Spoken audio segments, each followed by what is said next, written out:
Today's guest is not just the voice of the people, she's the mic, the message, and the movement.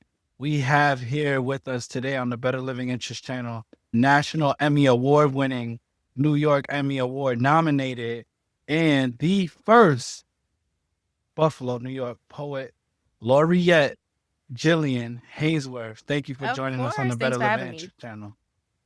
Appreciate you, Queen. Thank you so much. We go way, way back. And I remember when she wrote her first poems and she was presenting that. And I knew from that point on, like, she's going places. She's going to go far. I didn't know you was going to take it this far. And you still I got a didn't know lot either. more to go. Sky's the limit. And you keep going. If you don't get your flowers from anybody, at least from us, the Pettis household, Kara and I, the community, Buffalo, New York, nationwide, we appreciate you for real. And we receive you, and we got to protect our queens. And you have so much talent and so much vision and creativity. And I thought that it would just be so fitting to have you here, even though this is a real estate channel. You are part of the community, and real estate is community. So we wanted to make sure that we had an expert who could speak on that. So without further ado, I'd like to start off with our first question, which is, as the founder of the Literary Freedom LLC, which grew from your Buffalo roots, how did your background in community storytelling help shape your mission-driven business Honestly, model? my background in storytelling was the business model. Like it didn't shape, form, informed in every single way. When I started Literary Freedom, it was during COVID.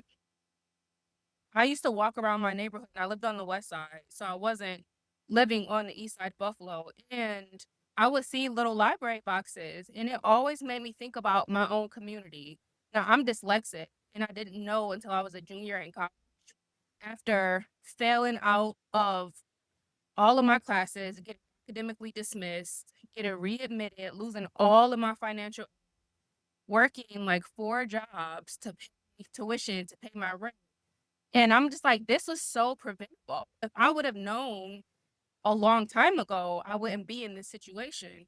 So during COVID, I really started to notice more issues, not just with literacy, but with media literacy, understanding what was happening in our world. And I'm like, this really all stems back to the need for stronger literary resources, especially in 14215, which was and is the community that always gets hit the hardest, had the highest COVID numbers, it has blood lead levels, has the lowest literacy levels, lowest economic levels, it has no economic growth in over 30 years.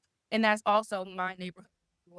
I need to bring books, bring resources to my community, but it can't just be regular books. It needs to be books that edify our culture, our voices, books where people can open it and find themselves in the characters. So we're not just giving people books, we're giving parents resources on how to help their kids learn how to read. We're giving teenagers resources on how to help parents learn how to read. And as we increase our literacy skills, we also increase our ability to understand and retain what we read. So when it comes to contracts, job applications, knowing what side of the street you can park on at what time, because those signs can be so confusing. All of that stuff is increased when we have access to literacy tools. So storytelling, understanding culture, uplifting culture, that is what literary freedom is. So, yeah, it didn't just inform the project, it was the project. Amen. Yeah, We appreciate that. Knowledge is key. You know, you can't exactly. liberate yourself if you're not Exactly. aware.